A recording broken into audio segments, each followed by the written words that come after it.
আজকে আলু আর ডিম দিয়ে চপ বানাবো। তো ১ম আলুটাকে সিদ্ধ করে নিলাম, পরে খোসাটা ছাড়িয়ে নিলাম। এরপরে গেছি ডিমটাকে সিদ্ধ দিতে। তো ১ম এ আমি ডিমটাকে ধুয়ে পানি দিয়ে চুলার উপরে বসিয়ে দিলাম। অন্যদিকে আমি আলুগুলো চটকে নিচ্ছিলাম। এবার সাইজ করে কেটে নিচ্ছি। তো প্রায় শেষ কাটা। সাইজ করে নিচ্ছি।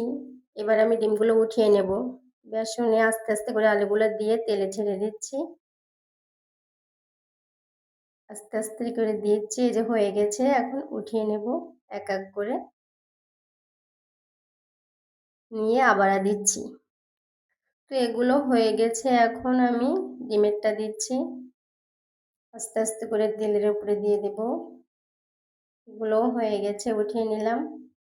তো এখন খাচ্ছি, দেখেন কত সুন্দর। অনেক নরম হয়েছে, দেখেন আলুর চপটা ভিতরটা কেমন লোভনীয়, তাই না? খুব মজা কিন্তু খেতে।